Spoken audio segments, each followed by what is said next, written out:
네, 며칠 후면 7월 27일 7.27 정전입니다. 1950년 6.25 전쟁이 시작되고 3년 이상 전쟁이 지속되다가 1953년 7월 27일 6.25 전쟁이 정지된 날입니다. 이 7.27 정전의 진실, 6.25 전쟁은 어떻게 정지되었나라는 제목으로 말씀을 드리고자 합니다. 전쟁 시작 직후 전초병의 목숨보다 먼저 없어지는 것은 진실이라는 말이 있습니다. 승전을 위해서 선전, 은폐, 위장, 왜곡 같은 일들이 벌어지기 때문에 이 전쟁에서는 이 거짓말이 항상 되풀이되곤 합니다. 따라서 전쟁사를 연구하는 것은 거짓과의 전쟁이다, 이렇게 얘기할 수도 있습니다. 한반도는 아직도 전쟁이 정지된 상태, 즉 정전 상태입니다. 이러한 상태에서 우리는 이제 민주화를 일으켰는데요. 이 민주화를 일으킨 대한민국에서 국민 각자가 국가 안보의 독립적 주인으로서 우리의 그 전쟁사를 생각해보는 시간은 소중하다고 생각을 합니다. 평양에서는 6월 25일서부터 7월 27일까지 반제 반미 투쟁 월간이라고 해서 집중적으로 6.25 전쟁과 7.27 정전에 대해서 학습하는 시간을 갖고 있습니다. 그래서 이 기간 중에 학습을 잘하는 학생들은 평양의 좋은 대학에 진학하는 그러한 상황이죠. 무엇을 공부하냐면 먼저 6.25에 대해서는 매국 역적 리승만 도당의 괴뢰 군대는 오늘 이른 새벽 38선 전역에 걸쳐 공화국 북반부를 반대하는 불의의 무력 침공을 개시하였습니다 라고 하는 6.25 전쟁 개전 직후에 김일성이 했던 내각 비상회의 연설의 기초에서 아직까지도 이와 똑같은 내용을 교과서와 그리고 박물관 등에서 교육하고 있습니다. 이것을 체계적으로 하나의 책으로 써서 보급하고 있는 대표적인 인물이 허종호라고 하는 사람인데요. 이 사람은 조선역사학회 위원장을 지냈고 남북역사학자회의의 북측 대표를 맡기도 했습니다. 이 학이라고 하는 것, 이것은 남과 북이 똑같이 쓰고 있습니다만 서로 의미가 상당히 다릅니다. 남쪽에서 우리 대한민국에서 학이라고 하는 것은 학문, 즉 모든 마침표를 물음표로 바꿔볼 수 있는 그러한 시간, 질문을 던지는 것에서 이 학문이 시작이 되는데 북쪽에서는 김일성이 말해준 것을 설명하고 그것에 주석을 달 뿐 그것에 대해서 질문할 수는 없는 것이죠. 그런 의미에서 서로의 학문이 갖는 의미는 다르다, 이렇게 말씀을 드릴 수 있습니다. 허종호라는 사람은 조선역사학회 위원장으로서 지속적으로 6.25 전쟁에 대한 그 책들을 써오고 있습니다. 1993년에 위대한 수령 김일성 동지께서 영도하신 조선인민의 정의의 조국해방전쟁사, 그리고 또 다른 제2저자와 함께 미제의 극동 침략 정책과 조선전쟁이라고 하는 책을 출판한 바 있습니다. 그리고 이와 같은 책에 근거해서 이 팩스텔이라고 하는 이와 같은 영어책도 출판이 되었는데요. 이 팩스텔이라고 하는 책은 1950년 6월 25일 전쟁 직후에 서울을 기습 점령한 후에 확보했던 문서들을 이승만 정부와 미국이 이 전쟁을 일으켰다라고 하는 스토리를 만들어내기 위해서 엮어낸 책이라고 할 수가 있겠습니다. 여기 보시면 2001년 하와이에서 이 책이 출판이 된 것을 알 수가 있습니다. 이 정치적인 상징 조작이라고 하는 것은 항상 100%의 거짓말보다는 거기에 10%의 진실이 섞여 있을 때 훨씬 더 강한 효과를 낸다고 할 수가 있겠습니다. 1950년 6월 25일 전쟁이 발발한 직후에 탈취한 문서들을 엮어서 마치 이승만 정부와 미 제국주의자들이 전쟁을 일으킨 것처럼 그렇게 엮어놓은 스토리가 이 책이라고 할 수가 있겠습니다. 자, 6.25에 대해서는 이와 같이 교육을 하고 있다면 7.27에 대해서는 어떻게 교육을 하고 있을까요? 지금 보시는 이 이미지는 평양에서 가장 최고급에 속하는 담뱃갑의 모습입니다. 담뱃갑에조차 이렇게 727이라고 하는 숫자를 새겨놓고 7월 27일을 기억을 하고 있습니다. 그리고 거기에 보여지고 있는 조각상이 문양이 보이는데요. 이 문양은 평양에 있는 조국 해방 전쟁 승리 기념관, 거기 보여진 것처럼 그 앞에 있는 조국 해방 전쟁 승리 기념탑의 모습입니다. 보통 승리상이라고 부릅니다. 이 조국 해방 전쟁 승리 기념관은 1953년 7월 27일 6.25 전쟁에서 조선인민군이 승리했다라고 하는 그와 같은 선전을 위한 교육기관이라고 할 수가 있는데, 김정은에 의해서 2013년에 개건되었다고 합니다. 김정은은 이 기관이 나라의 보물고이자 반미 교양의 중요한 교양 거점이라고 언급한 바 있습니다. 그러면 반미 교양의 핵심 포인트는 무엇인가 하는 것입니다. 두 가지로 정리해 볼 수가 있는데요. 첫째는 아까 말씀드린 것처럼 미 제국주의자들의 지원을 받은 리승만 도당의 괴뢰 군대가 일으킨 6.25 전쟁, 따라서 이 전쟁을 배후에서 조종한 원수라고 교양하는 것이 그 첫 번째 포인트라고 할 수가 있겠고요. 두 번째는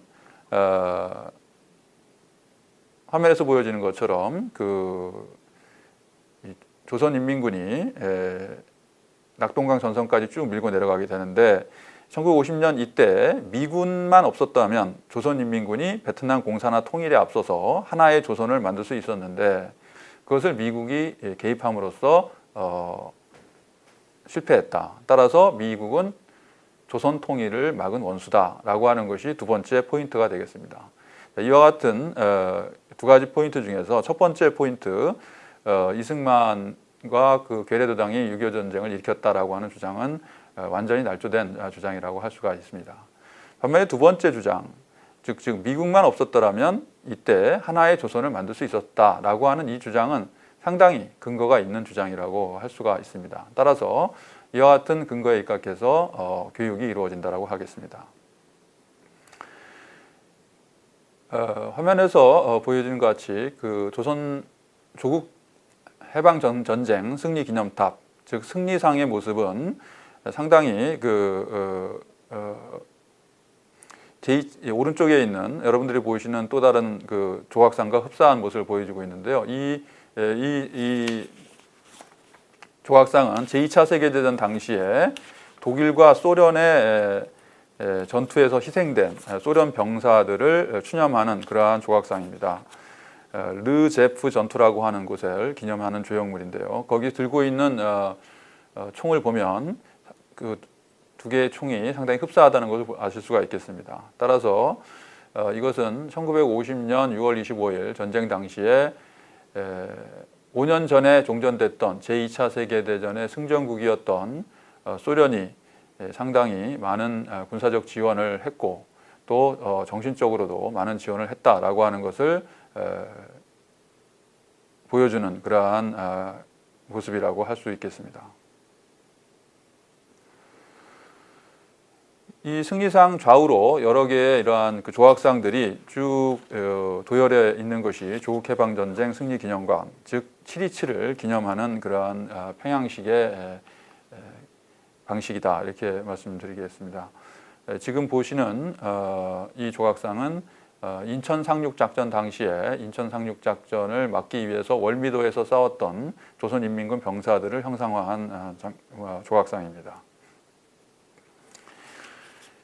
그러면 이와 같이 1953년 7월 27일을 하나의 승리로 기념하는 이와 같은 생각은 언제부터 비롯되냐면 1953년 7월 28일 조국 해방 전쟁의 승리를 경축하는 평양시 군중대화와 열병식에서 지금 김일성이 모습이 보입니다. 이때부터 시작이 된다고 할 수가 있겠습니다. 1953년 8월 17일 조국 해방 전쟁 기념관이 개관을 했고요. 1974년에 현재 위치로 이전을 해서 보통강변인데요. 조국 해방 전쟁 승리 기념관이라는 이름으로 현재까지 유지가 되고 있고, 2013년에 김정은에 의해서 대대적으로 증축 개관되었습니다. 이와 같은 그러니까 김일성, 김정일, 김정은으로 이어지면서 7월 27일의 상징성은 굉장히 중요하게 교육되고 확산되고 있다 이렇게 보겠는데요. 그와 같은 상징 조작의 기원은 언제부터 거슬러 올라가냐면 바로 1953년 7월 27일로 거슬러 올라간다고 볼 수 있겠습니다. 1953년 7월 27일 6.25 전쟁이 정지되는 날인데요. 많은 그 정치적인 대중 조작이 그러하듯이 대중적인 지지가 없이는 사실은 대중 조작은 쉽게 이루어지지가 않습니다. 당시에 평양의 많은 시민들이 1953년 7월 27일 전쟁이 정지되는 것을 기뻐했습니다. 국제연합국 공군들이 정전 협상을 압박하기 위해서 많은 폭격을 평양에 가했고, 그렇기 때문에 평양에 거주하는 시민들은 어떤 의미에서 서울 시민들보다 훨씬 더 이 전쟁의 정지를 생생하게 느낄 수 있었다는 것입니다. 그래서 그와 같은 대중적 지지에 기초해서 7월 27일의 상징성이라는 것이 만들어질 수 있었다는 것입니다. 자, 여기서 지금 화면에서 보여지는 이 판문점의 모습입니다. 지금 우리가 알고 있는 판문점, 즉 트럼프와 김정은이 만났던 판문점은 당시의 판문점이 아닙니다. 당시의 판문점은 나중에 군사 분계선을 획정하는 과정에서 공산 측 관할로 들어갔기 때문에 지금 현재 보이시는 이 화면에 보이는 이 장소가 판문점이라고 할 수 있습니다. 이 판문점에 그 실무 대표들이 서명을 하는 장면을 연출하기 위해서 이 목조 건물을 급조하게 됩니다. 그리고 그 화면에서 보여지는 것처럼 남일 공산 측 수석 대표, 그리고 그 뒤에 따라오는 사람이 이상조입니다. 이상조는 1960년에 소련으로 망명했다가 1989년에 서울에 와서 KBS와 인터뷰를 한 기록이 남아 있습니다. 남일은 1970년대 중반에 교통사고로 의문사를 당합니다. 자, 그리고 이러한 목조 건물을 급조해서 거기서 윌리엄 해리슨 국제연합군 실무대표와 남일 공산 측 실무협상대표가 수석대표가 서명을 하는 것입니다. 이 사진은 굉장히 유명한 사진이고 지금 용산 전쟁기념관에도 대형으로 전시되어 있습니다만, 사실은 이 사진은 공산 측에 의해서 상당히 연출된 사진이다라고 하는 것입니다. 그래서 이 사진을 좀 다른 각도에서 보게 되면 이와 같은 사진이었다는 것을 알 수가 있습니다. 그래서 이 사진에서 보여지는 것처럼 상당히 압도적인 분위기로 공산 측에게 항복하는 그와 같은 장면을 연출하려고 했던 것이 이 당시에 상징 조작이었다라고 하는 것입니다. 그래서 결국 이것이 지향하고자 했던 목표는 뭐였냐면, 이 조선화에서 보여지는 것처럼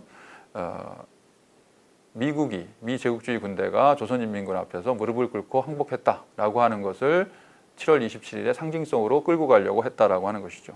그래서 지금 평양에서 불리고 있는 7.27 행진곡이라고 하는 노래가 있는데, 그 7.27 행진곡이라는 노래를 보면 미국 놈이 바친 항복서를 밟고라고 하는 장면이 나옵니다. 그래서 정전협정이라고 하는 것은 이 7.27 행진곡의 가사에 의하면 미국 놈이 바친 항복서에 불과한 것이다 라고 하는 것이죠.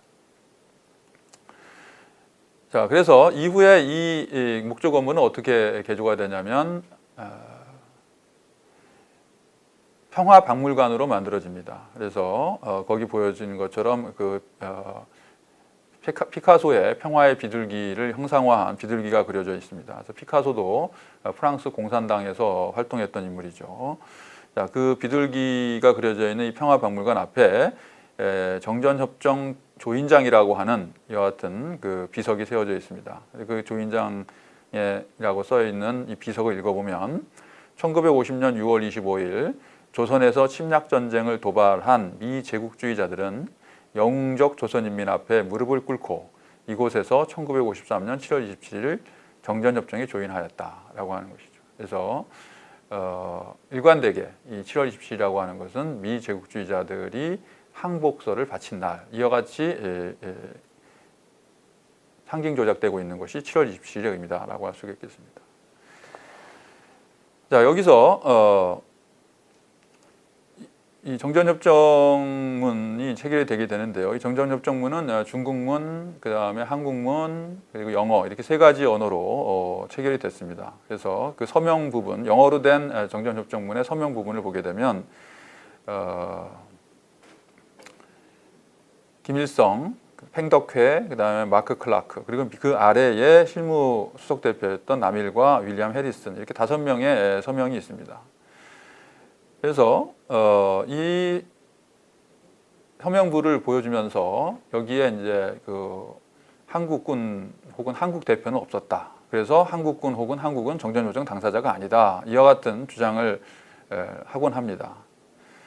그런데 조금 이따 다시 설명을 드리겠습니다만은 정전협정이라고 하는 것은 원래 국가 정상이 서명하는 것이 아닙니다. 전투 사령관이 서명하는 것이기 때문에 이승만의 서명은 없는 것입니다. 그러면은 아이젠하워나 마오쩌둥도 여기에 서명이 없는 거나 마찬가지입니다. 자, 그러면 김일성의 서명은 왜 있느냐? 김일성은 거기 밑에 이제 빨간 줄로 표시한 것처럼 프라임 미니스터로서 한 것이 아니라 슈프림 커맨더, 즉 최고 사령관으로서 서명을 한 것입니다. 그래서 최고 사령관이었던 김일성, 펑더화이, 그리고 마크 클라크 이 세 사람이 서명을 한 것입니다. 그래서 애초부터 이승만의 서명은 있을 필요가 없는 문서였다라고 하는 것이죠. 자, 거기 위에 보시면 그 22시 이렇게 되어 있는데 22시에 1953년 7월 27일 22시에 전쟁이 정지된다라고 하는 것을 이제 약속한 것이죠. 자, 당시에는 우리가 1950년 전쟁이 일어날 당시에는 서로 시간이 1시간 차이가 있었습니다. 그래서 보통 1950년 6월 25일 오전 4시에 전쟁이 일어났다고 하는데 그것은 이제 평양 시간으로 오전 4시는 서울 시간으로는 오전 5시였습니다. 그런데 1952년 샌프란시스코 평화조약이 발효가 되고 일본이 먼저 그 서머타임 제도를 없애게 되고 그래서 일본에 주둔하고 있었던 연합군 사령부도 서머타임을 없애게 되고 그러면서 1953년에 가서는 서로 시간이 같아졌기 때문에 이 두 개의 시간을 쓸 필요가 없이 하나의 시간, 22시간, 이시로 이렇게 표시를 한 것입니다. 자, 이렇게 정전협정문에 한국군과 한국군 대표가 없는 것은 별로 문제가 되지 않았는데 특히 1954년에 제네바 회의 당시에 한국군 대표가 참석을 했을 때 왜 당사자가 아닌 한국이 참석을 했느냐라고 하는 그러한 반대 의견이 공산 측으로부터 제기된 바가 없습니다. 그러다가 1973년 파리에서 평화협정이 체결되고 베트남 평화협정이 체결되고 75년에 자유베트남 우리가 월남이죠. 월남이 이제 없어지게 됩니다. 그렇게 되고 나서 1975년부터 본격적으로 북측에서 정전협정 당사자도 아닌 대한민국은 빠져라. 북한과 미국이 당사자로서 협상을 한다라는 그러한 논리를 강화시켜 나가게 됩니다. 그러다가 1991년에 군사정전위원회에서 처음으로 한국군 수석대표인 황원탁 씨가 수석대표로 임명을 받고 나가게 되는데 이것을 인정하지 않고 군사정전위원회를 공전시키면서 현재까지 공전시키고 있습니다. 자, 전반적으로 그러니까 정전협정의 당사자가 아니다라고 하는 주장은 다분히 한국군은 미군의 괴뢰다라는 그러한 선전의 연장선상에서 제기되고 있는 측면이 강하다라고 하는 것입니다. 7월 27일에 정전협정에 서명하는 장면을 우리가 다시 한번 돌아보면요. 거기 위에 사진이 김일성이 남일로부터 그 정전협정문을 받아들고 서명을 하는 장면인데 사진이 두 개가 있습니다. 하나는 가운데에 한 명이 사라져 있는 사진입니다. 이 똑같은 사진인데 왜 가운데에 그 노인은 사라졌느냐? 이 노인은 누구냐면 김두봉, 한글 학자로서 북쪽에서 고위직에 올랐던 김두봉이라는 인물입니다. 이 김두봉이라는 인물이 숙청되고 나서 이 사진에서 이 사람을 이렇게 지워버린 것이죠. 이것은 마치 그 아래 사진에서 보여지는 것처럼 스탈린의 사진 정치를 연상시킵니다. 스탈린이 에조프라고 하는 비밀 경찰의 수장을 대동하고 찍은 사진이 있고 그리고 나서 에조프라는 비밀 경찰의 수장을 자기 숙청에 말하자면 그 사냥개로 활용하다가 그 에조프마저 숙청시킨 다음에는 그 에조프를 사진에서 지워버린 그러한 사진 정치를 보여주고 있는 것인데요. 바로 이와 같은 스탈린의 영향을 강하게 받았던 김일성은 그와 비슷한 형태로 이러같이 사진 정치를 한 모습을 보여주는 것입니다. 그래서 정전협정 이 서명하는 장면은 평양에서 이루어졌습니다. 그리고 그 당시에 이 서명식을 위해서 저렇게 하얀 군복을 준비하고 있었습니다. 마크 클라크는 어디서 서명을 했냐면은 경기도 문산에서 했습니다. 경기도 문산에서 당시에 이제 국제연합군 사령부는 도쿄에 있었습니다. 그래서 도쿄에서 비행기를 타고 날아와서 경기도 문산에서 최고 사령관으로서 서명을 한 것이죠. 그런데 이 당시에 우리가 보통 정전협정 그 조인식장에 한국군이 없었다 이런 식으로 한국군 대표가 아무도 없었다 이런 보도가 나간 적이 있습니다. 1953년 당시에요. 그런데 그것은 이제 아까 말씀드렸던 그 급조된 목조 건물에서 남일과 해리슨이 서명을 할 때 이야기고 정말 중요한 최고 사령관이 서명을 할 때는 거기 보이는 것처럼 가운데 인물이 한국군 대표 최덕신입니다. 이 최덕신이라는 인물이 정전협상 참석을 보이콧하고 있다가 7월 27일 오전에 경무대에서 이승만 대통령의 호출을 받고 그날 오후 1시에 경기도 문산에서 개최되는 조인식장에 참석을 명령받게 됩니다. 그래서 한국군 대표도 조인식장에 있었다라는 것을 보여주는 사진입니다.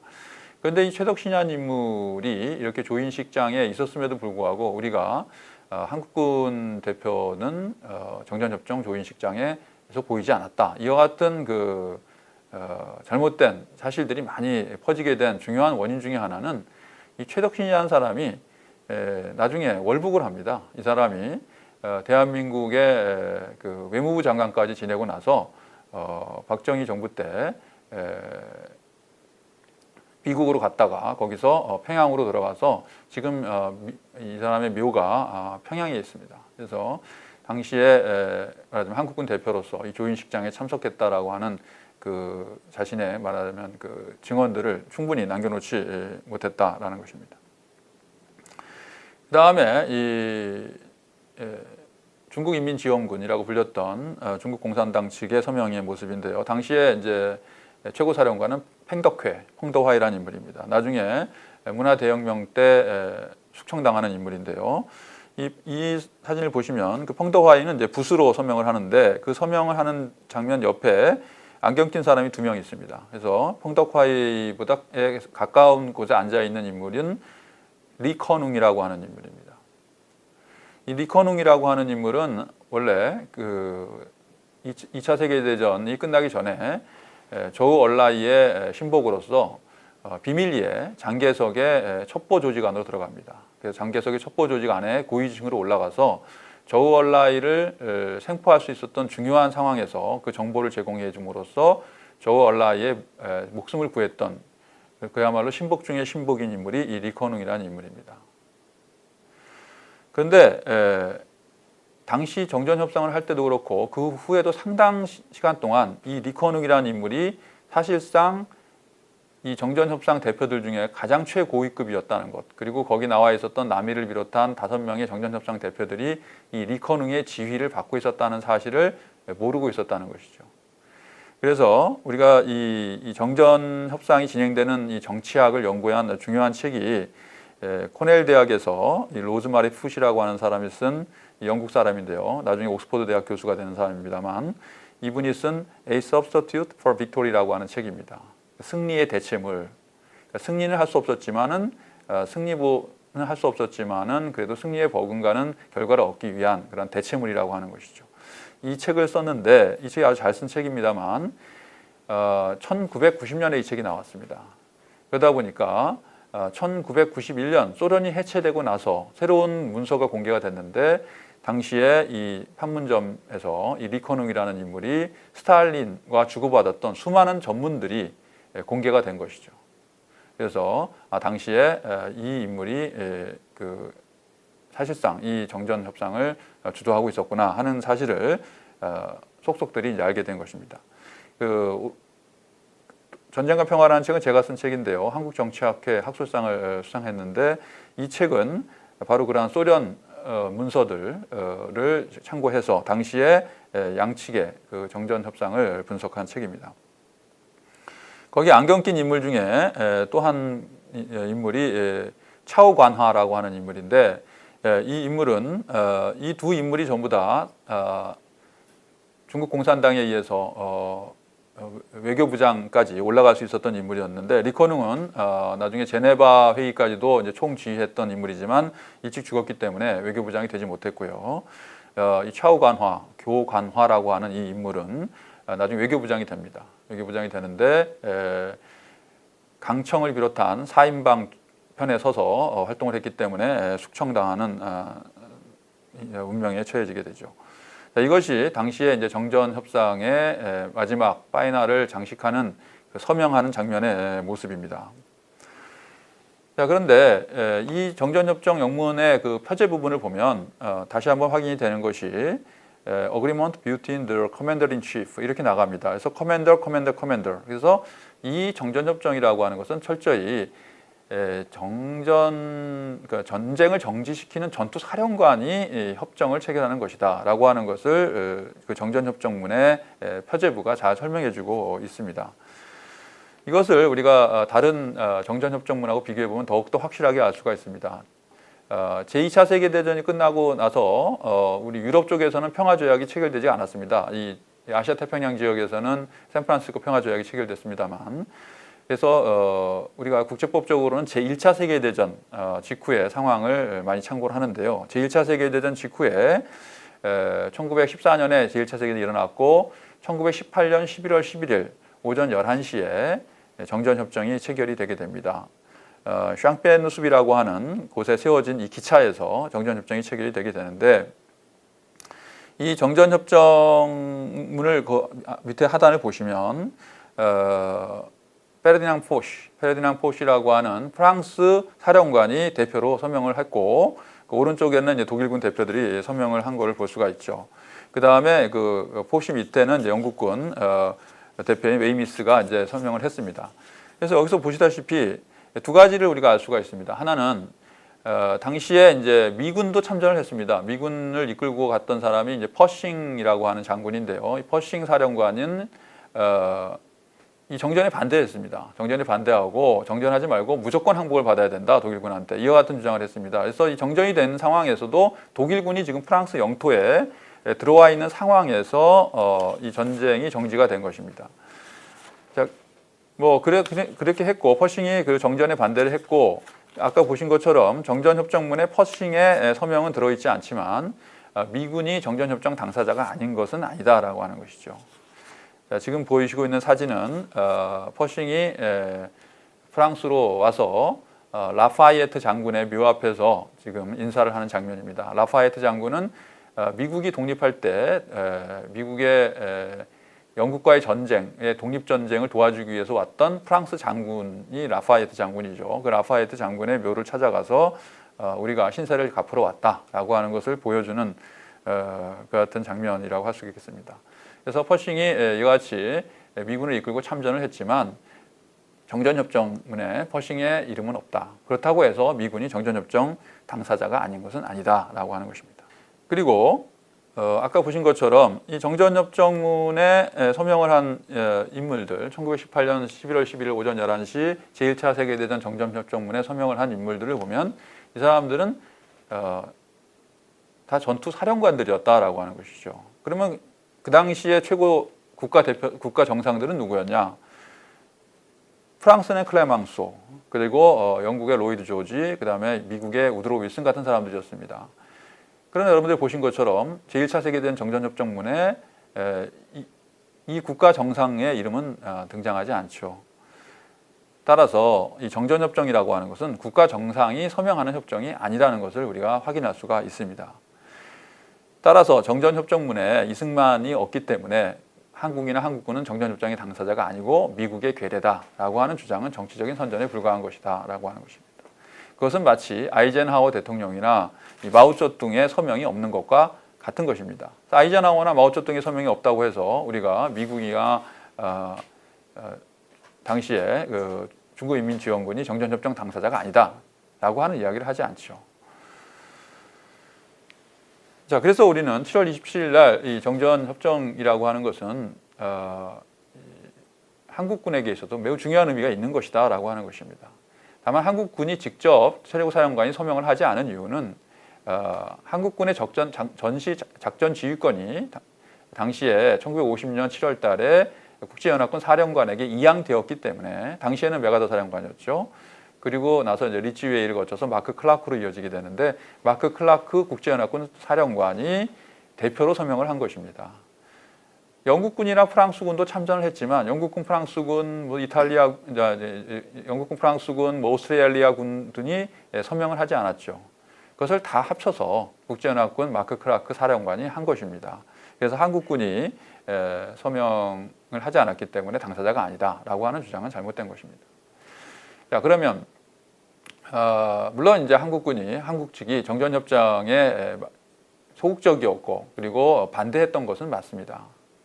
그러나 우리가 무슨 결혼에 반대했다고 해서 그 나중에 결국은 혼인 문서에 서명을 하게 되면 그 결혼의 의무가 발생하는 것처럼 어떠한 그 정전협정에 대한 감정적인 호오가 그 정전협정에 대한 기속성을 면제시켜 주는 것은 아니다라고 하는 것입니다.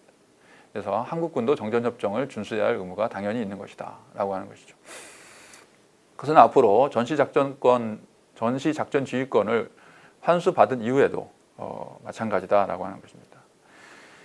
물론 우리가 당시에 이 정전협정이라고 하는 것이 대한민국의 입장에서는 굉장히 받아들이기 어려운 측면이 있었기 때문에 여기 사진에서 보여지는 것처럼 많은 사람들이 나와서 이 정전협정에 반대하는 그런 시위를 했습니다. 그것이 오늘날까지 7월 27일 우리가 달력을 보면 아무것도 기록이 되어 있지 않죠. 그러니까 평양에서는 기념일을 넘어서 전승절로까지 이렇게 격상되었는데 이 대한민국의 달력에는 7월 27일은 그냥 아무런 일도 없었던 날처럼 이렇게 되어 있습니다만, 사실은 6.25 전쟁이 정지된 매우 중요한 날이다라고 하는 것입니다. 자, 여기 사진에서 보시는 것처럼 당시에 많은 대한민국 국민들은 정전협정에 대해서 반대를 했습니다. 그 이유는 뭐냐면, 첫째로 이 통일 없는 정전, 우리가 이렇게 많은 희생을 치렀는데 또 통일도 없이 이룩하지 못하고 정전을 한다는 것은 맞지 않다라는 주장을 했던 것이고요. 여러분들 거기 뒤에서 또 플래카드를 보시면 6.25 다시 온다 이렇게 써 있는 플래카드를 보실 수가 있습니다. 6.25 다시 온다. 이런 상태로 아무런 보장도 없이 그냥 정전협정만 체결하고 국제연합군이 철수하게 되면 6.25가 또 일어나지 않겠냐, 그걸 어떻게 막을 수 있냐라고 하는 생각이 있었다라고 하는 것입니다. 그 다음에 이북의 가족을 남겨두고 내려온 많은 월남 실향민들이 있었습니다. 이 사람들의 입장에서는 전쟁을 여기서 정지한다고 하고 이렇게 군사 분계선이 고정화된다는 것은 고향으로 돌아갈 수 없는 것을 의미했기 때문에 너무나 큰 그 좌절감을 안겨준 것이죠. 그래서 53년 7월 27일 기념하기보다는 오히려 그날 자살했다는 그러한 소식, 신문 보도가 나올 정도로 굉장히 안타까운 그러한 날이기도 했던 것입니다. 이승만 대통령의 당시의 리더십도 마찬가지였는데요. 이 정전협정이라고 하는 것을 우리 민족에 대한 사형영장과 같다. 그리고 특히 안전보장 없이 한국이 정전협정을 수락하는 것은 아무런 항의도 없이 사형 선고를 받아들인 것과 같다라고 했습니다. 그래서 나중에 이승만이 대통령이 정전협정을 체결한 후에도 정전협정에 직접 서명하지 않았음을 언급하곤 했는데요. 이것은 다분히 국내 통치용 그리고 또 대미 협상용으로 그와 같은 이야기를 많이 했던 것입니다. 이승만 대통령 입장에서는 작전 지휘권을 다시 회수해서 단독 북진 통일을 추진하겠다라고 하는 것이 미국에 대한 협상 카드로서 자주 사용이 됐던 것이죠. 자, 이와 같은 이승만의 그 정전협정이 대한 그런 반대 입장에 직면해서 미국은 다시 한번 이승만 제거 계획을 수립하게 됩니다. 첫 번째 이승만 제거 계획은 1952년에 이승만이 직선제 개헌을 추진했던 부산 정치파동 당시에 일어났던 이승만 제거 계획이었고요. 이 두 번째 이승만 제거 계획을 우리가 오퍼레이션 플랜 에버레디라고 합니다. 그래서 이 에버레디 플랜에 의하면 그 한국군 합참의장에게 유엔군의 조치를 따르도록 하고, 그다음에 이승만을 따르지 않는 한국군 사령관들을 회유하여 군사 행동을 자제하도록 하고, 이들과 야당 지도자들을 보호하고, 그리고 한국군에 대한 일체의 육해 지원을 중단하여 한국의 수송로와 전력시설을 국제연합군이 장악하고, 이승만 대통령에게 유엔군 사령부의 정책 노선을 따르도록 하고 이 노선을 지키도록 한국군에게 명령하고, 이승만이 이를 거부할 경우 이승만 정권에 대한 승인을 취소하고 한국군을 유엔군에서 축출하고 해안 봉쇄를 단행하여 계엄령을 선포한다. 이와 같은 내용을 가지고 있는 것이 미국이 수립한 두 번째 이승만 제거 계획이라고 할 수가 있습니다. 그러니까 이 정전협정을 둘러싸고 상당히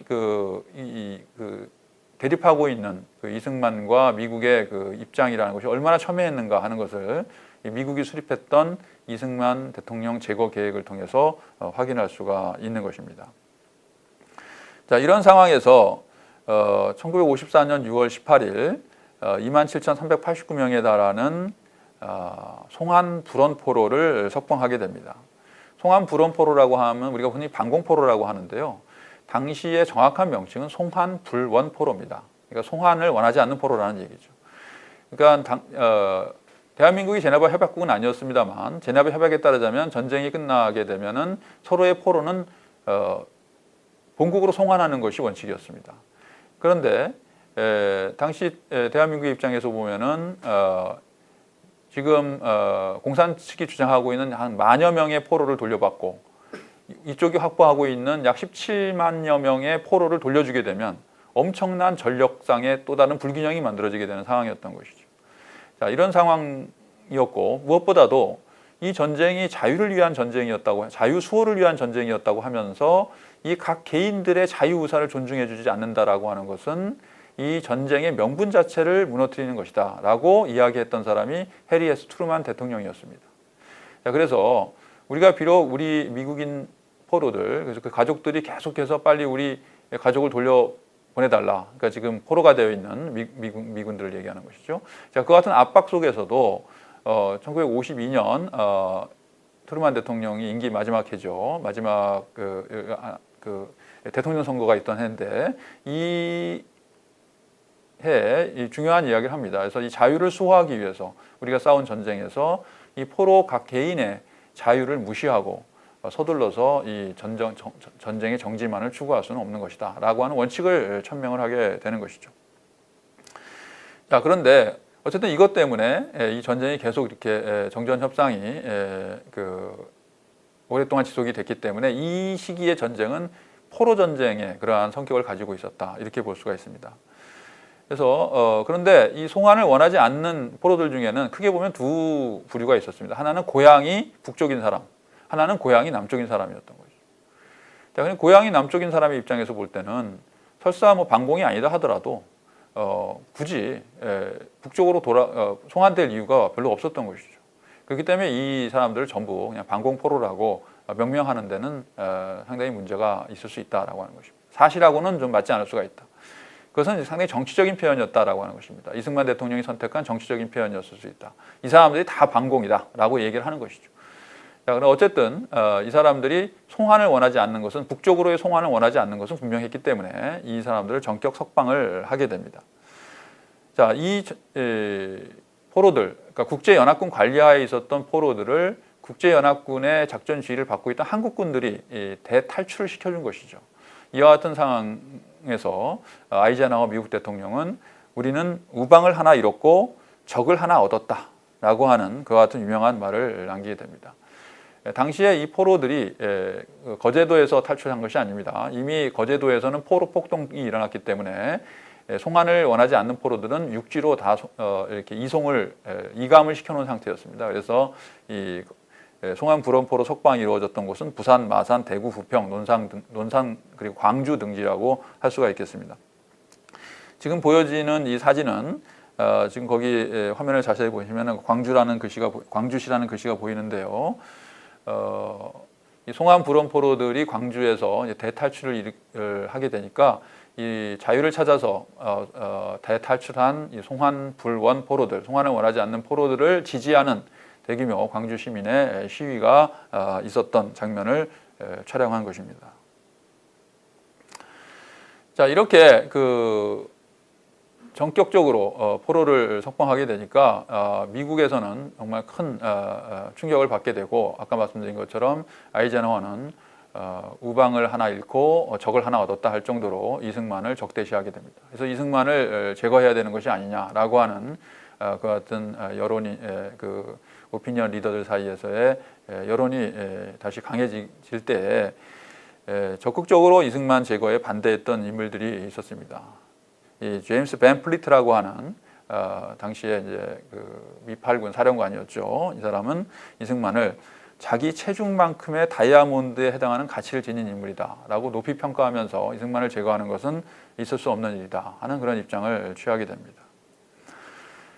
마크 클라크 국제연합군 사령관도 나중에 1954년에 From the Danube to the Yalu, 다니부강에서 압록강까지라고 하는 회고록을 썼는데요. 이 회고록에서 정말 이승만과의 협상은 정말 힘든 싸움이었다 이렇게 회고하면서도 세계에서 가장 위대한 반공 지도자고 아시아의 별이었다 이렇게 평가를 했습니다. 그래서 마크 클라크도 이승만을 제거한다라고 하는 것은 미국의 이익에 부합하지 않는다라는 입장을 취하게 됩니다. 결정적으로 이제 미국 국무부의 당시의 국무부 장관은 존 포스터 덜레스라고 하는 인물이었는데요. 이 존 포스터 덜레스라고 하는 인물과 극동 담당 차관보, 당시에는 동아시아라고 하지 않고 극동이라고 했습니다. 극동 담당 차관보였던 로버트슨이라고 하는 인물이 이승만 제거 계획에 반대하고 이승만과의 협상을 주장하게 됩니다. 그래서 거기 사진에서 보여지는 것처럼 지금 로버트슨과 포스터 덜레스, 존 포스터 덜레스, 그다음에 가운데 이승만 이렇게 세 명이 한국의 고궁에서 를 거니고 있는 모습을 라이프지가 당시에 촬영한 모습이 있겠습니다. 그래서 덜레스는 그러면은 그 이승만에게 미국으로 와라 이렇게 미국에 와서 협상을 하자 이렇게 제안을 합니다. 그러니까 이승만 대통령은 지금 전쟁 중인데 내가 거기 갈 수가 없다 이렇게 얘기를 하게 됩니다. 그리고 존 포스터 덜레스도 내가 여기서 국무가 바뀌기 때문에 갈 수가 없으니까 아이젠하워 대통령 특사로서 이 월터 로버트슨을 파견을 하게 됩니다. 그래서 아이젠하워 대통령 특사의 자격으로 미 국무부 극동 담당 차관보 로버트슨이 한국에 오게 되죠. 여기서 우리가 이 존 포스터 덜레스라고 하는 인물에 대해서 다시 한번 잘 짚고 넘어갈 필요가 있는데요. 이 존 포스터 덜레스라고 하는 인물은 그 동생인 알렌 덜레스가 나중에 CIA 국장을 지냈고 또 여동생인 엘리노어 덜레스는 유럽의 독일 담당 책임자로 있을 만큼 이 덜레스 가문 자체가 미국의 외교와는 굉장히 밀접한 관련을 가지고 있는 그러한 가문입니다. 뿐만 아니라 이 존 포스터 덜레스의 외할아버지는 존 왓슨 포스터입니다. 그래서 존 포스터 덜레스라고 하는 인물이 이 가진 이름이 이 외할아버지인 존 왓슨 포스터에서부터 나왔다라고 하는 것입니다. 근데 이 존 왓슨 포스터라고 하는 인물은 어떤 인물이냐면 청일 전쟁이 났을 때 그 청나라가 이제 일본에게 패하게 되죠. 그래서 시모노세키 조약을 체결하게 되는데 그때 청의 입장에서 서서 국제법적인 자문을 해줬던 벤자민 해리슨 대통령 당시에 미국 국무장관을 지냈던 인물입니다. 그래서 이미 자기 외할아버지를 통해서 이 극동 쪽에 정세가 어떻게 진행이 되었는지에 대한 역사에 대해서 상당히 그래도 들은 바가 있었던 사람이 존 포스터 덜레스다 이렇게 볼 수가 있는데요. 이승만이 쓴 그 책 중에서도 이 존 왓슨 포스터의 인물이라는 사람이 등장을 합니다. 이 사람이 한자로는 복세덕이라고 쓰는데 이승만이 쓴 책 중에 유명한 책이 이제 한성 과목사에서 집필한 독립정신이라고 하는 것은 많은 사람들이 알고 있는 사실입니다만 그 독립정신을 쓰기 전에 1900년에 청일정기라고 하는 책을 썼습니다. 이 책은 이제 영 알렌이라고 하는 그 미국 선교사, 그러니까 상하이에서 활동하고 있는 미국 선교사의 책을 편역하고 거기에 자기의 생각을 덧붙여서 저술한 책이라고 할 수가 있는데요. 이 청일정기라는 책에도 바로 이 존 퍼스트 덜레스의 외할아버지가 등장을 합니다. 복세덕이라는 이름으로. 자, 그 정도로 어떻게 보면 이승만과 이 존 퍼스트 덜레스는 아주 긴 인연을 갖고 있었던 인물이다. 그런 가문이다. 이렇게 볼 수가 있습니다. 뿐만 아니라 이 존 퍼스트 덜레스는 이승만과 프린스턴 대학 또 동문회 앨럼나이였습니다. 그래서 상당히 그 프린스토니안으로서 서로 말이 통하는 사이였다. 이렇게 볼 수가 있습니다. 자, 그런데 어쨌든 국가 이익을 놓고 서로 충돌하는 상황이었기 때문에 이 덜레스와 이 이승만이 이제 첨예하게 대립을 하게 되는데, 이때 CIA가 이승만의 생각을 이제 분석하는 그런 보고서를 작성을 했습니다. 이게 1953년 7월 1일 나오게 되는데, 여기에 보면은 이승만은 도대체 예측이 불가한 인물이다. 이렇게 이제 분석을 합니다. 이것은 일종의 이제 전략적 모호성을 가지고 있었다는 얘기시죠. 우리 국제정치학에서 얘기하는 전략적 모호성입니다. 자, 그래서 이승만이 앞으로 어떻게 할 것 같은가? 이게 정전을 반대하는 대규모 군중 시위를 조직할 것 같고, 국제연합사, 유엔사죠. 복무하고 있는 약 9만의 한국 인력에게 파업을 명령할 것 같기도 하고, 또는 지난번에 이제 그 석방한 송환 불원포로들은 주로 조선인민군의 그 제복을 입었던 그런 사람들인데, 이제는 중국인민지원군 출신의, 즉 중국인들, 그 안에는 상당히 다양한 그 구성이 있었습니다. 뭐 국민당군 출신도 있었고, 혹은 만주국 군경 출신도 있었다고 합니다. 자, 이러한 사람들, 이 다양한 구성을 가진 사람들이 지금 중국 본토로의 송환을 거부하고 당시의 중화민국, 지금의 대만으로의 송환을 원하고 있는 상황에서 아직도 감금되어 있는 상태인데, 이 사람들을 추가적으로 석방할 것 같다. 또는 아예 장개석 군대와 협력을 할 것 같다. 또는 유엔사의 연료와 무기를 한국군에게 명령을 해서 장악할 것 같다. 혹은 중립국 송환위원회를 공격해서 이 정전협상을 무력화시킬 것 같다. 혹은 조중인민군에 대해서 단독적으로 공격을 할 것 같다. 혹은 한국군을 전선에서 전격적으로 철수할지도 모르겠다. 이와 같은 굉장히 불가 예측성을 이승만이 CIA도 예측하지 못하는 그러한 전략적 모호성을 가진 상태에서 로버트슨과 협상을 하게 됩니다. 그래서 이 로버트슨이 이제 아이젠하워 대통령의 특사로서 한국에 온 장면인데요. 이 사진. 그래서 로버트슨이라는 사람이 그 처음에 왔을 때는 그냥 한 3, 4일 정도 회담하고 가면 될 거다 이렇게 생각을 했는데, 7월 2일 날 도착을 했는데 7월 2일경 정도 왔습니다. 왔는데 7월 12일에나 가서 결국 공동성명이 나오게 됩니다. 자, 이것을 갖다가 우리가 Little Truce Talks, 또 하나의 작은 정전협상이다. 정전협상이라고 하는 것은 지금 판문점에서 진행이 되고 있는데, 그것이 아니라 지금 여기서 어떻게 이게 결정이 되느냐에 따라서 이 정전협상이 결정이 날 것 같다. 그래서 당시에 오히려 베이징에서 이 미국을 응원하는 그러한 글들이 발표가 되는, 상당히 말하자면 좀 우스꽝스러운 그러한 구도가 만들어지게 되는 것이죠. 자, 결국 그래서 1953년 7월 27일 정전협정이 결국은 체결되게 되는 소식을 전하게 된 미국 신문을 여러분들이 보고 계신데, 이 신문을 보시면 거기 보면은 결국은 리 프로미시즈, 그러니까 리가 결국은 약속을 했다라고 하는 것입니다. 그래서 결국은 로버트슨을 통해서 이승만이 그 협상을 통해서 얻어낸 것은 그럼 무엇이기 때문에 이 정전협정에 적어도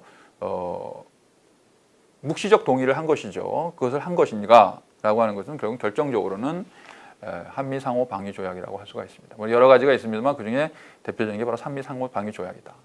그래서 우리가 이런 상태에서 정전협정이라고 하는 문서 하나 서명해 놓고 국제연합군이 철수하게 되면은 다시 조선인민군 또 거기 플러스 이제 중국인민지원군까지 밀고 내려오면은 어떻게 이걸 막을 거냐라고 하는 것이죠. 그래서 정전협정을 체결할 거면은 한미 상호 방위 조약을 먼저 체결하고 그리고 정전협정을 체결해야 된다라고 하는 것이 이승만의 주장이었던 것입니다. 그래야지 진정한 평화가 올 수가 있는 것이다. 안 그러면은 정전이 아니라 속전이 된다. 전쟁이 다시 일어나게 된다. 라고 하는 것이죠. 그래서 전쟁 재발을 막기 위한 확실한 조치를 취하지 않으면 정전협정 체결을 할 수 없다라고 하는 것을 끝까지 주장을 하게 되는 것입니다. 자, 그러니까 로버트스는 지금 정전협정이라고 하는 것은 이건 한미 상호 방위 조약이라고 하는 것은 이것은 미국 의회의 비준을 받아야 되는데 지금 미국 의회의 비준까지 받을 때까지 우리가 정전협정 체결을 늦출 수가 없다. 그러니까 정전협정을 약속을 하는 걸 전제로 해서 한미 상호 방위 조약을 한미 동맹을 체결하는 것을 전제로 해서 정전협정을 체결하자라고 설득을 해서 결국은 합의에 이르게 된 것입니다. 그래서 그러한 합의의 기초에서 존 포스터 덜레스 미 국무장관이 전격적으로 한국으로 날아오게 되는 것입니다. 그러니까 마치 시모노세키 조약 당시에 이 존 포스터 덜레스의 외할아버지인 존 왓슨 포스터가 청나라의 입장에 서서 시모노세키 조약을 말하자면 해서 거기에 제1조가 바로 조선의 완전 무결한 독립자주국임을 확인하는 것이었죠. 했던 것처럼 이 외손자인 존 포스터 덜레스가 날아와서 한국의 독립의 보장을 다시 한번 군사적으로 보장해주는 이 한미 상호 방위 조약을 가조인하는 것이 8월 8일 경무대에서 여러분들이 보시는 이 장면입니다. 그 뒤로 이제 김영식 씨도 보이고 그 임병직 씨도 보이고 바로 그 뒤에 이 모든 것을 말하자면 총지휘했던 이승만의 모습도 보이죠. 자, 이때 그 존 포스터 덜레스가 아주 유명한 연설을 합니다. 그래서 이 조약은 It is sealed in the blood of our boys who have died here. 그래서 이곳에서 죽은 우리 이 청년들의 피로써 우리가 조약을 맺게 되면 이 빨간 농, 이 촛농을 떨어뜨려서 서로의 약속을 거기에 이제 봉인한다고 합니다. 서로의 약속을 봉인한다고 하는데 촛농을 떨어뜨려서 봉인한 것이 아니라 우리의 피를 떨어뜨려서 이 약속을 봉인한 것이다라고 하는 유명한 연설을 하는 것이죠. 그래서 이 7월 27일에 정전협정이라고 하는 것이 체결될 수 있었던 것은 바로 이 8월 8일에 한미 상호 방위 조약, 한미 동맹의 가조인에 의해서 이룩된 것이다라고 할 수가 있습니다.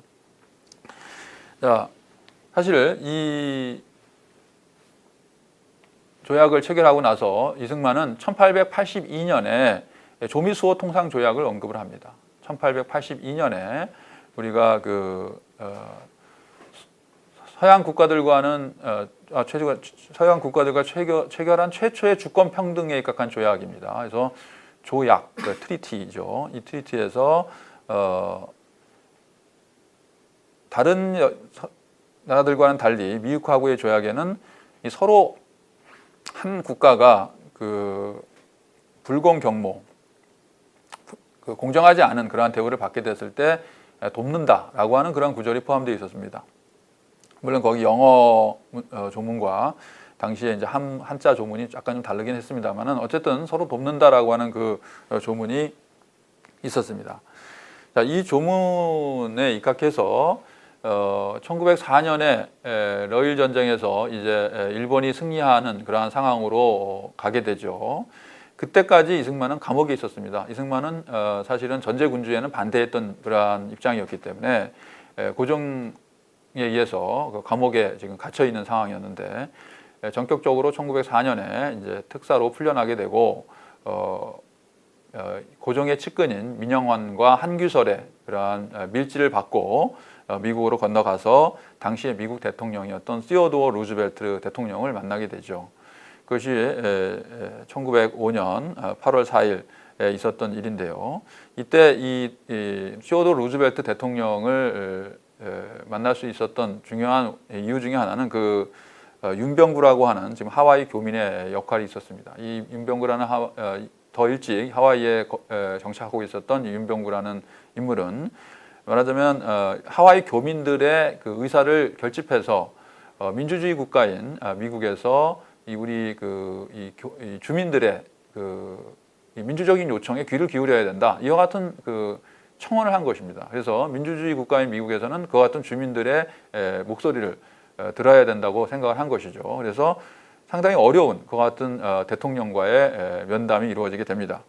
그것이 그 면담에서 시어도어 루즈벨트는 물론 뭐 외교적인 리토릭이었다는 그러한 학설들이 많이 있습니다만 어쨌든 외교 공문으로 이건 굉장히 중요한 사안이니까 국서로서 정식으로 국무부에 접수를 해라라고 이야기를 하게 되는 것이죠. 그렇게 되면 지금 포스모스에서 진행이 될 그 러시아와 일본과의 그 평화 회담에서 이 코리아 문제를 상정할 수도 있다. 이러한 이제 그 말하자면 암시를 준 것입니다. 자, 그래서 대한제국 공사관에 가서 정식으로 이 외교 공관을 발송하려고 하니까 당시 대한제국 공사관의 외교관으로 있던 그 김윤정이라고 하는 인물, 거기 사진에 보입니다만 이 인물이 그것을 거부하게 됩니다. 이미 대세가 일본 쪽으로 기울는 것을 감지하고 있었던 이 김윤정이라는 인물은 말하자면 대한제국 공사관의 직원으로서 당연히 해야 될 일을 방기함으로써 아주 그 중요한 그러한 그 기회를 스스로 상실하게 되는 그러한 일을 하게 된 것이죠.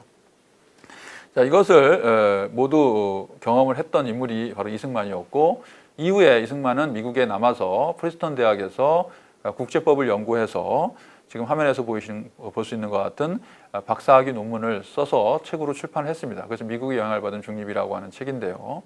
이와 같은 그 경험을 가지고 있는 이승만이었기 때문에 이 한미 상호 방위 조약이라고 하는 것의 조문 하나하나, 그 영어로 된 그 조문 하나하나를 다 따져가면서 이 조약의 약속을 받아내고 그것에 입각해서 이 정전협정에 묵시적인 동의를 한 것입니다. 그래서 말하자면 6.25 전쟁이라고 하는 것을 정지시키는 하나의 정전체제의 탄생이라고 하는 것은 1953년 7월 27일에서부터 8월 8일까지의 이 기간 동안에 이루어진 것이고 그것은 정전협정과 한미 상호 방위조약의 쌍생이다.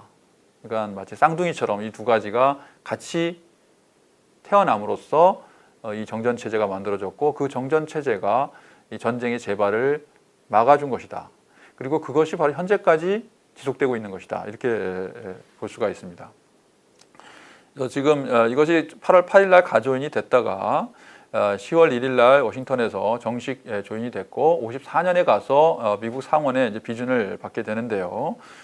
거기에 이제 그 보시면은 대한민국을 대표해서 당시 외무장관이었던 변형태 외무장관 그리고 미국을 미 합중국을 위해서 존 포스터 덜레스 아까 말씀드렸던 미 국무장관이 서명을 하게 되어 있습니다. 그리고 거기 보는 것처럼 어느 당사국이든지 타 당사국에 통과한 후 1년 후에 이 본 조약은 종지시킬 수 있다. 그래서 이 조약이라는 것이 무기한으로 유효한 것이지만 거기 보면 무기한으로 유효하지만 언제든지 한쪽이 통보하면 1년 내에 이것은 종지될 수 있는 그러한 조약이었습니다. 현재까지도 그렇습니다.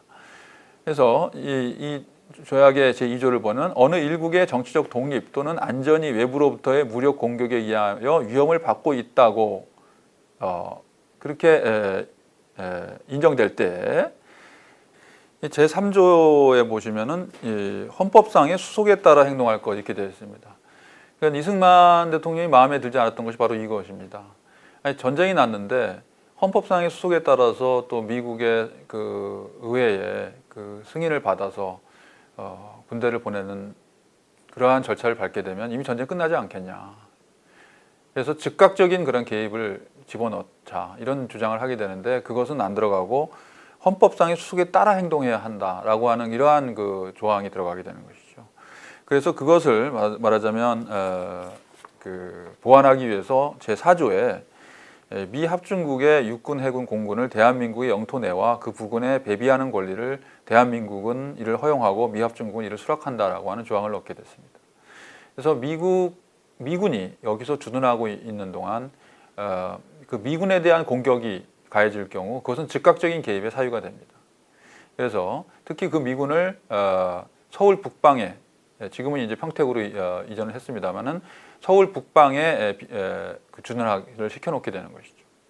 근데 미국의 입장에서도 이런 서울 북방에 미군을 주둔시키는 것에 동의했던 중요한 이유는 당시 한국군이 혹시라도 단독 북진을 하면 어떡하나 하는 그런 생각이 있었기 때문에 이 한국군의 단독 북진도 억제할 겸 서울 북방에 미군을 주둔시키는 것에 흔쾌히 동의를 했던 것입니다.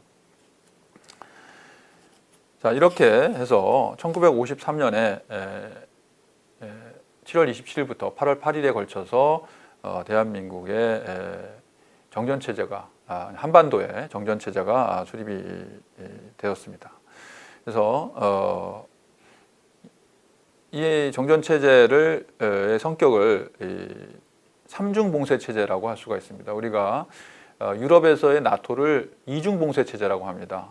어떤 의미냐면은 당시에 소련의 팽창을 막기 위한 봉쇄 조치였던 동시에 독일, 히틀러의 독일 나치 군대가 다시 부활하는 것을 막는다 라고 하는 의미에서의 이중봉쇄 체제였다고 합니다. 한반도에서의 정전체제는 삼중봉쇄 체제였다고 할 수가 있습니다. 그래서 첫 번째로는 평양, 베이징, 모스크바를 축으로 하는 공산 진영의 팽창을 봉쇄하는 그런 의미가 있었고요. 그 다음에 이 급성장한 6.25 전쟁을 통해서 급성장했고 또 미국의 지원을 받아서 급성장한 이 한국군이 단독으로 북진하는 것을 봉쇄하는 그러한 의미가 있었습니다. 그 다음에 세 번째로 미국이 이 6.25 전쟁 중이던 1951년 샌프란시스코에서 일본과 평화조약을 체결하면서 일본의 말하자면 천황제를 용인하고 말하자면 일본을 이제 과거의 같은 적국이 아니라 하나의 맹방으로 이제 우방으로 받아들이게 되지 않습니까? 그런 상황에서 다시 일본이 군국주의화하고 일본이 다시 재무장하게 되는 것을 막는, 봉쇄하는 그렇게 세 가지 봉쇄의 의미가 있었다는 의미에서 상중 봉쇄 체제다라고 저는 생각합니다. 그 다음에 이 정전 체제 속에서도 대결과 사상적인 이 삼투가 계속 지속이 되어 오고 있습니다. 지금까지도. 그래서 우리는 이 정전 체제를 어떻게 규정할 것인가 하는 것이 굉장히 중요한 의미가 있습니다. 그래서 정전 체제가 정전이라고 하는 것은 말하자면 엄밀한 의미에서 완전한 평화 체제는 아니고 그렇다고 전쟁도 아닌 그런 애매한 체제가 바로 이 정전 체제라고 할 수가 있는데요. 이 한반도의 정전 체제를 우리가 그래도 전쟁에 가까운 체제냐 아니면 평화에 가까운 체제냐 어느 쪽으로 보느냐에 따라서 사실은 이 시기에 대한 인식이 달라질 수가 있습니다. 만약에 정전 체제의 이 시기가 준전시 체제였다, 즉 전쟁에 좀 더 가까운 체제였다라고 얘기를 한다면 이 시기에 있었던 많은 그러한 침묵적 행위들은 전시법에 의해서 말하자면 이 전시법이 적용될 수 있는 그러한 행위들이 된다는 이야기가 됩니다. 반면에 평화에 가까운 체제였다.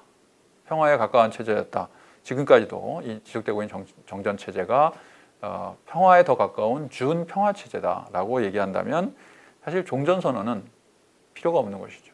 우리가 이와 같은 체제를 잘 발전시켜 나가면서 보다 완전한 그러한 평화 체제를 만들어내는 것이 중요하다라고 하는 것입니다.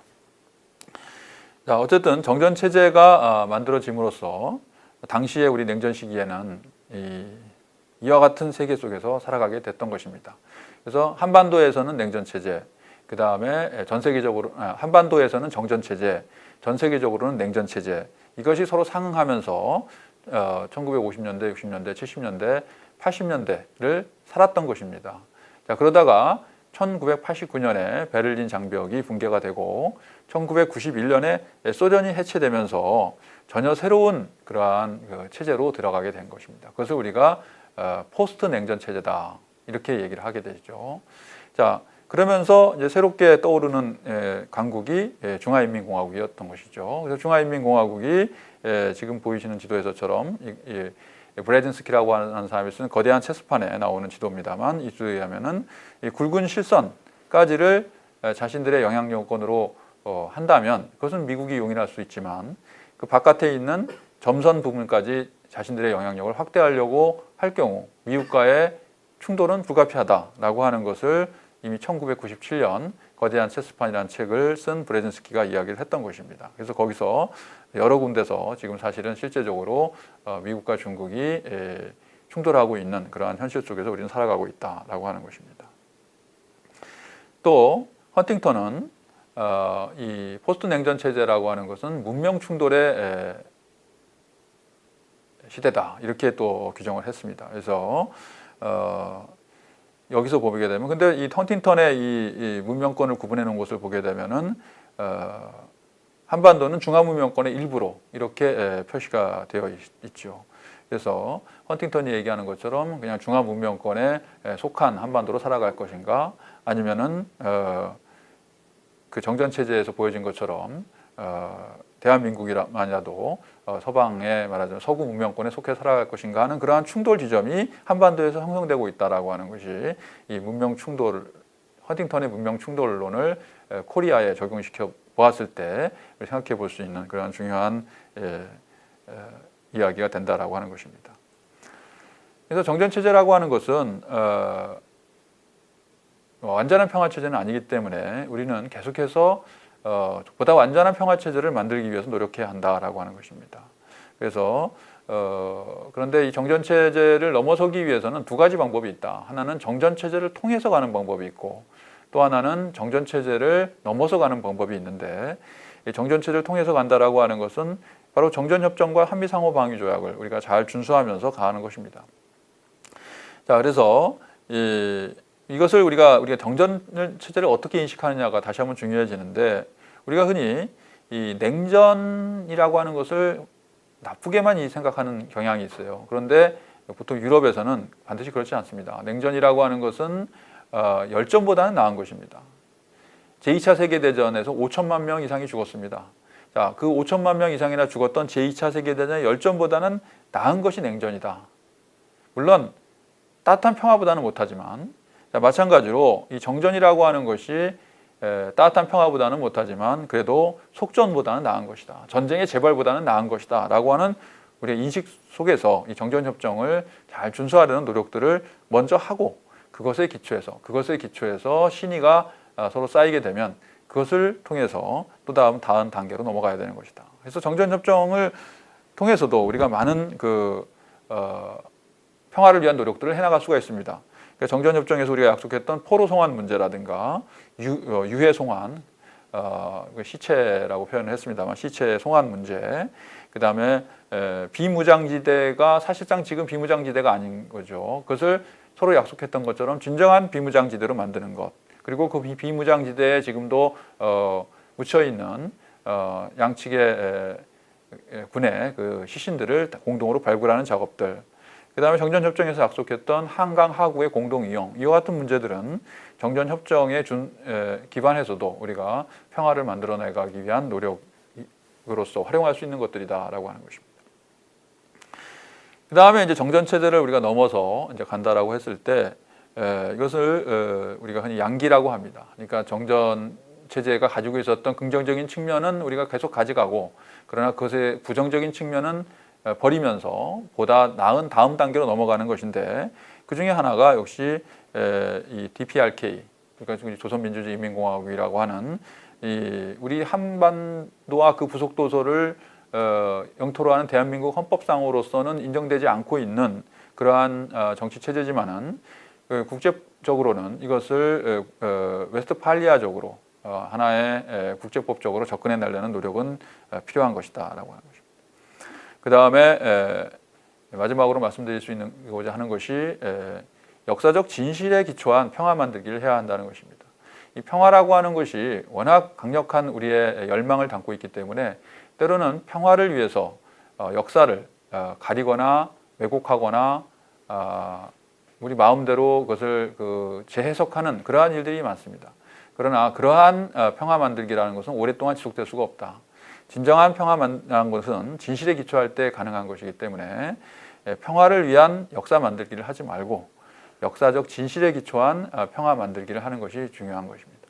그래서 7월 27일에 이 정전의 진실에 대해서도 우리가 역사적 사실에 입각해서 그 7월 27일 기억하고 그리고 7월 27일 이후 지속되어 왔던 불완전한 평화 상태이긴 하나 이 정전 상태를 잘 유지하면서 보다 완전한 평화 상태로 만들어 가려는 노력을 지속하는 것이 필요하다고 하겠습니다. 긴 시간 경청해 주셔서 감사합니다.